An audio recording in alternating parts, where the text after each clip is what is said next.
e surge um paradoxo, então, que é conhecido até como paradoxo de Wagner, que diz assim: tem duas pessoas num cruzamento e o semáforo, as duas estão com muita pressa. E uma, eu estou vindo nessa direção e quero que o semáforo esteja verde para mim. Tem uma outra pessoa na outra direção e quer que o semáforo esteja verde para ela. Nós duas a conduzir. Sobre nessa ideia de que assim, nós criamos a realidade. Então, para qual das duas o sinal vai ficar verde? Quem vai criar a vida de quem é mais importante? E esse é um salto de compreensão que é muito interessante, porque essa compreensão ir além do que se difundiu muito como a lei da atração, né? Que é só eu pensar no meu carro novo, pensar e ele vai acontecer. Em última instância, isso pode até vir a acontecer, mas esse não é o fim.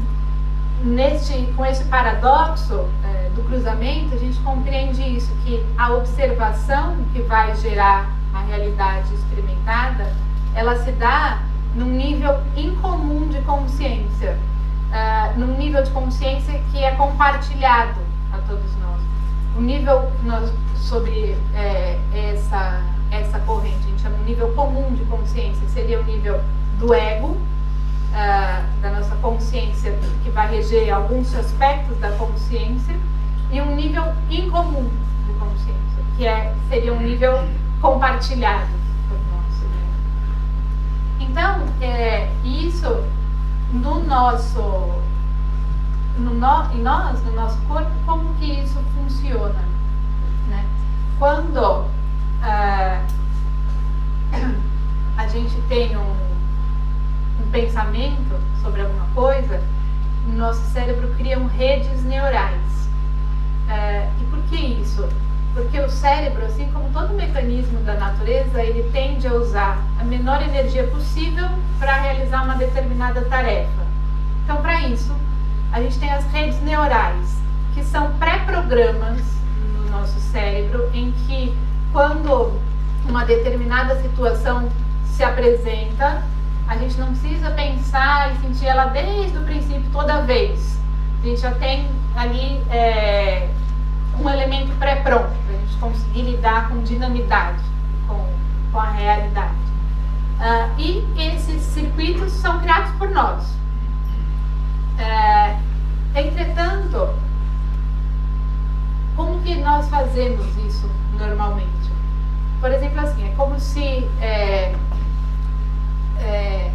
vou relatar uma experiência. Eu chego no meu trabalho de manhã e então eu estou carregando um monte de coisa na mão, tenho um monte de livro, vem uma pessoa contra mim, esbarra em mim, derruba todas as minhas coisas no chão e nem pede desculpa, não fala nada, vai embora.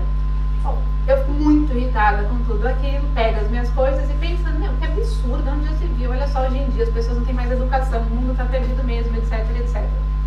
Vou indo em direção à minha sala, encontro uma pessoa que fala, olá, bom dia, tudo bom? Ah, tudo bom, mas você não sabe o que acabou de acontecer, meu. A Maria, olha que você não sabe o que ela fez. E eu conto essa história.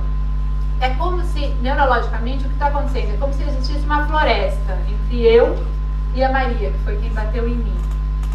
Ao repetir a história e reviver toda aquela emoção do que aconteceu, eu criei uma pequena estradinha, assim, entre eu e a Maria.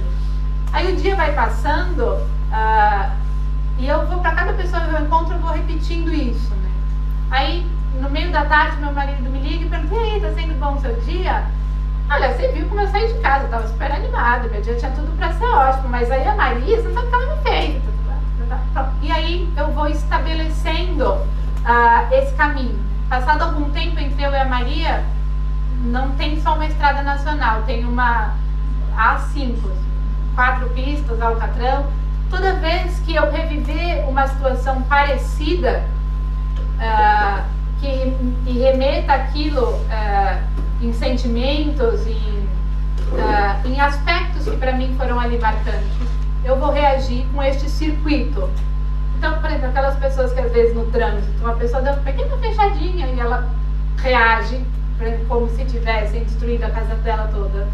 Ela não está reagindo àquela situação, mas está reagindo com um circuito que criado para esse tipo de ação.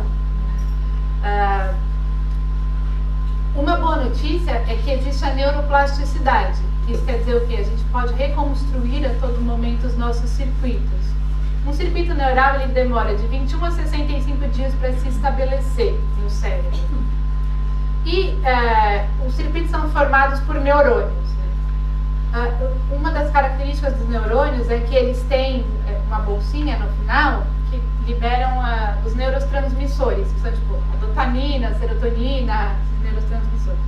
Toda vez que um circuito é ativado, esses neurotransmissores são liberados e liberados para o corpo todo. O que vai acontecer é que as células também vão se adaptando.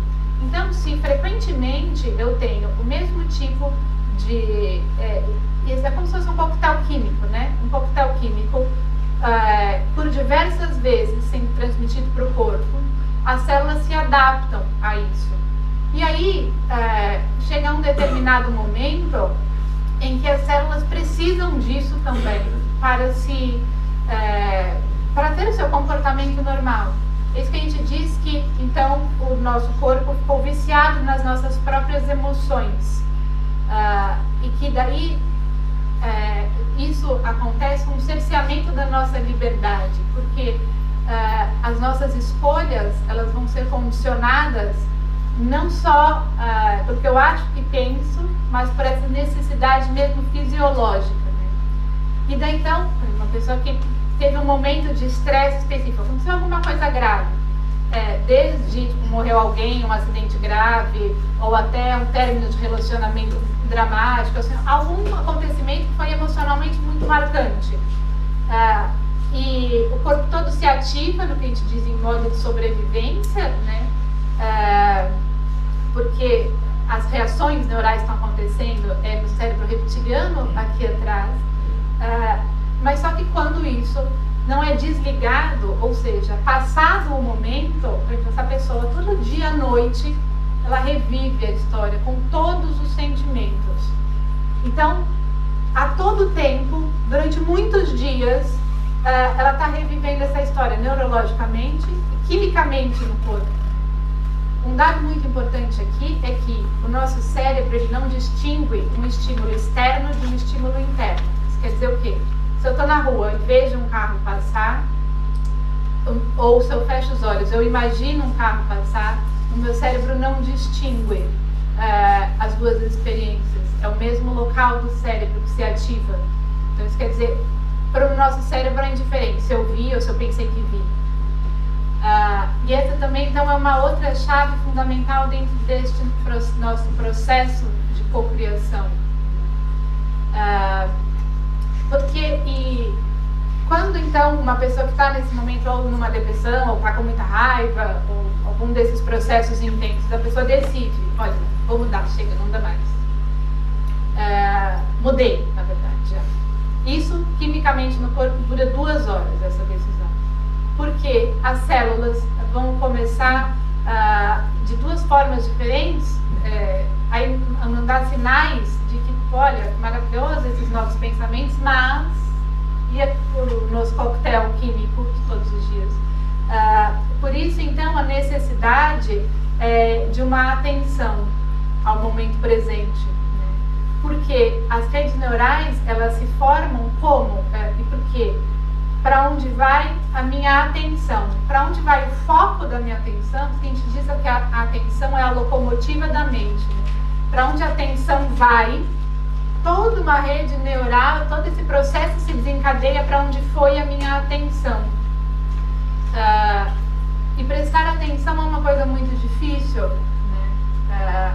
E ao mesmo tempo, dentro do nosso sistema educacional, por exemplo, o que a gente mais exige dos alunos, né? O professor entra na sala de aula e fala assim, gente, atenção! Não, e a grande luta da humanidade hoje é essa atenção, né? É um elemento muito essencial. E se essa atenção, a gente pegar esse holofote da atenção e virar para dentro de nós mesmos, todo este processo então começa a acontecer internamente. Um processo de autoconhecimento.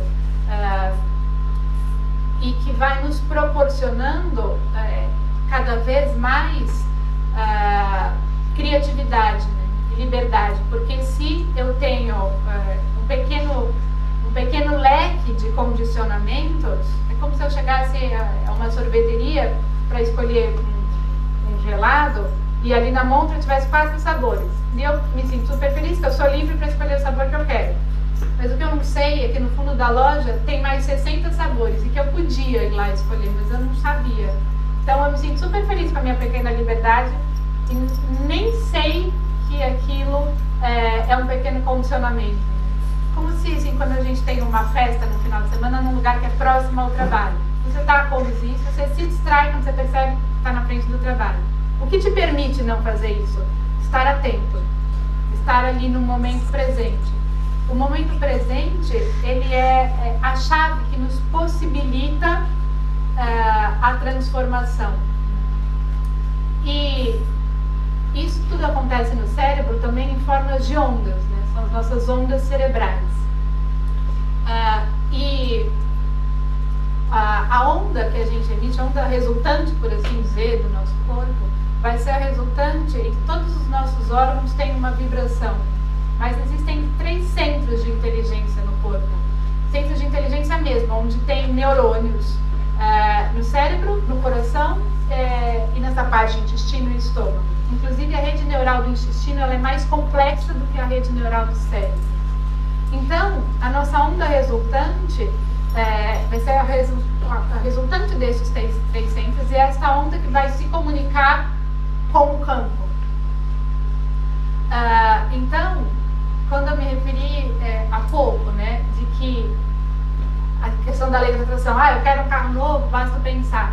Mas basta pensar? Não. Aquilo tem que ser uma resultante de tudo isso, né? Precisa existir uma coerência enorme entre o que eu penso, o que eu sinto e o que eu faço. E nessa perspectiva da cocriação, então se o meu cérebro não distingue entre o que eu vejo e o que eu penso, então eu posso vislumbrar algo. Isso pode ser entendido como realidade, porque o cérebro não tem essa distinção. Se eu vislumbro essa realidade, eu consigo vivê-la, eu estou em coerência com isso. E se eu tomo atitudes em coerência com isso, aí pronto, eu vou me encaminhando para algo que eu de fato estou criando.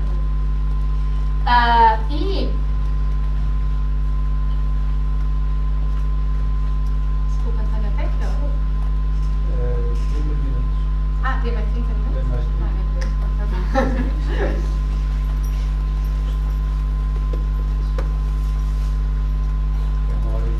Sim. É bom, porque eu estou quase no fim, eu também depois queria deixar uns 10 minutos para se vocês quiserem falar, a gente interage um pouco. Mas, então, aqui o que a gente tem é que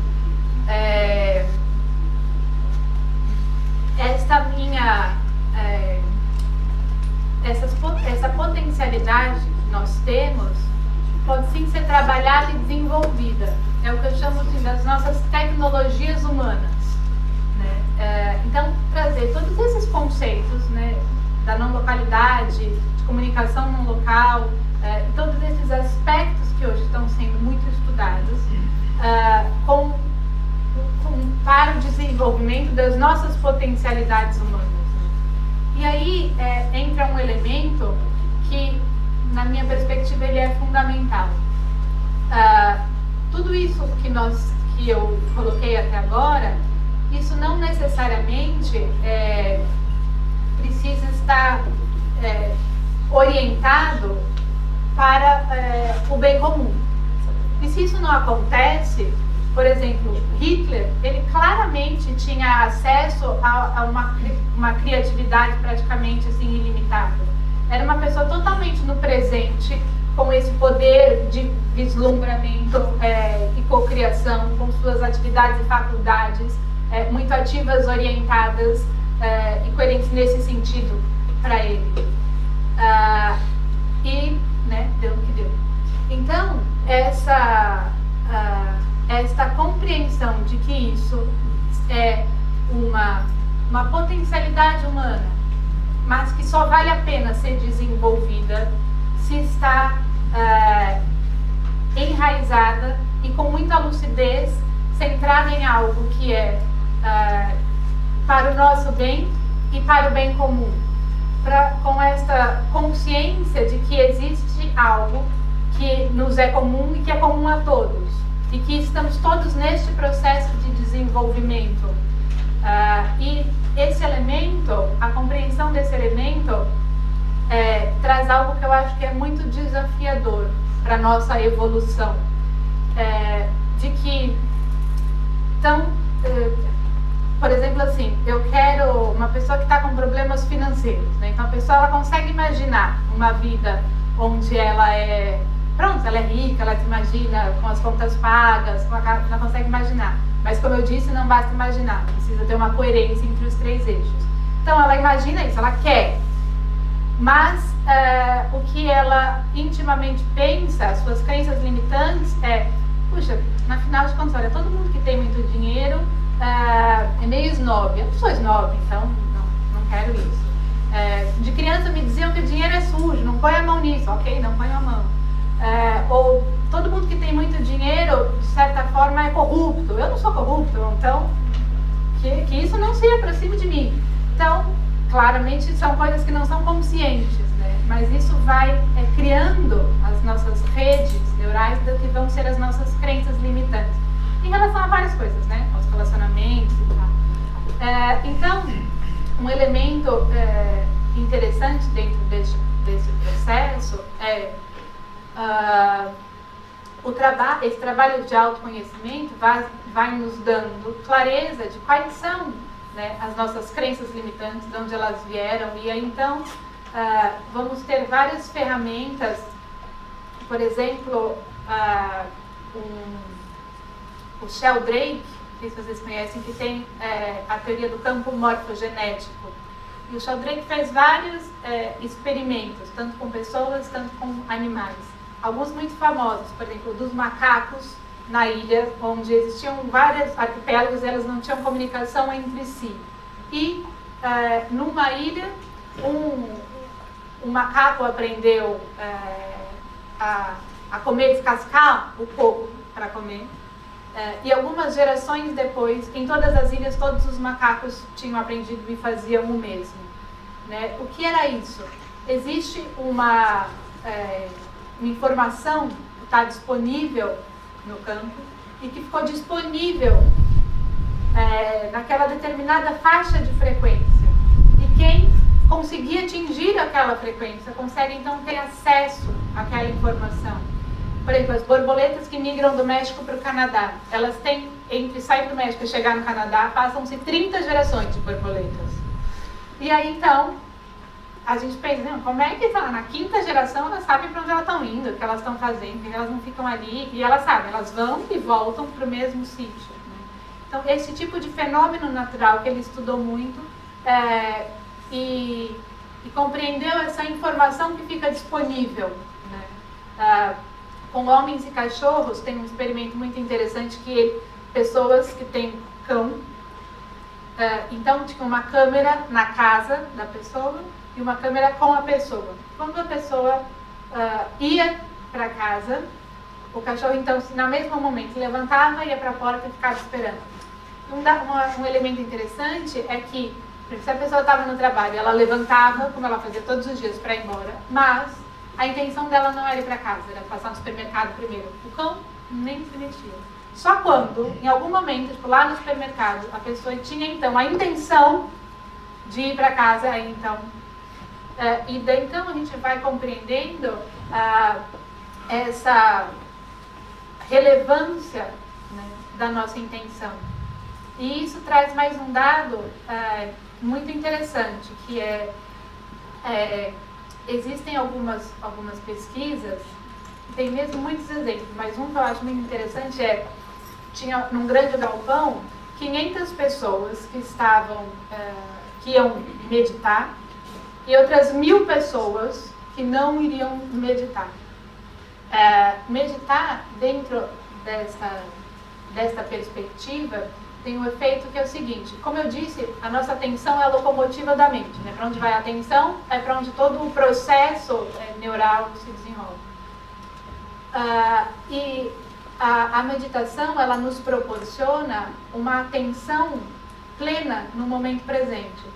Isso tem 2 níveis principais. No primeiro nível estando presente, eu consigo escolher qual vai ser a minha reação em relação aos estímulos que chegam a mim, ou seja, eu saio do piloto automático. Então, acontece alguma coisa, eu não respondo no automático. Eu consigo escolher qual vai ser a minha reação em relação a isso. E o segundo nível eu também consigo escolher a quais estímulos eu vou responder. Eu não preciso responder a tudo que chega a mim na minha vida, né? Então, a meditação nessa perspectiva não é sair do mundo, muito pelo contrário, é uma atenção intensa, uma presença intensa no momento presente, né? Bom, então, e quando a gente entra, as ondas do cérebro, elas podem estar assim, numa grande confusão. Quando uma pessoa entra em processo meditativo, o que vai acontecendo é que as ondas vão entrando em coerência, como eu já expliquei aqui, ou seja, em fase. Quando essas 500 pessoas começam a organizar a sua coerência mental, as outras 1000 pessoas começam a apresentar o mesmo comportamento mental. As pessoas não estavam fazendo nada, elas estavam só ali, se acalmando e meditando. O que esse tipo de evidência científica nos mostra? Porque não só a nossa ação impacta o mundo à nossa volta, mas o nosso pensamento e sentimento também. Então, que hoje em dia já é mais claro do que nunca, de que a gente tem que ter responsabilidade sobre o impacto das nossas ações no mundo, enquanto pessoa, enquanto organizações, enquanto governos, mas não só. Nós também temos que ter responsabilidade sobre aquilo que a gente pensa e aquilo que a gente sente. Que isso sim está criando toda a estrutura social à nossa volta, né? Isso nos traz um elemento de responsabilidade imenso da nossa existência, né? E todo o meu trabalho de divulgação científica, ele vai muito nessa perspectiva do conhecimento libertador. Porque muitas vezes a gente faz coisas de certa maneira porque não sabia, mas agora a gente sabe. E a gente continua sendo livre de fazer o que quiser, mas agora a gente sabe. Então, sobre esta ideia de que não só a nossa ação, mas pensamentos e sentimentos impactam o mundo e as pessoas à nossa volta, a gente também pode refletir sobre as nossas ações, pensamentos e sentimentos em relação ao nosso núcleo familiar, ao nosso grupo de trabalho, à nossa empresa, à nossa sociedade e por assim dizer, né? E existem dados e elementos que são muito interessantes. Por exemplo, o campo eletromagnético do nosso coração tem um raio de alcance de mais ou menos 3 metros, né? Então, querendo ou não, estamos todos aqui, nesse exato momento, nesta comunicação que é não verbal, né? Nessa interligação. E termos consciência dessas outras atuações que temos, né, no mundo, nos traz a possibilidade de algumas reflexões, de algumas possibilidades de mudanças, né?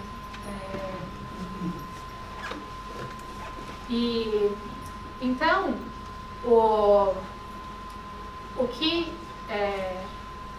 todo este processo, né, tanto sobre um aspecto da física quântica ou das neurociências, né, que hoje em dia essas duas áreas são o foco do meu trabalho, né? Eu faço uma pesquisa ativa, tanto filosófica quanto em laboratório, e aplicações deste processo, né?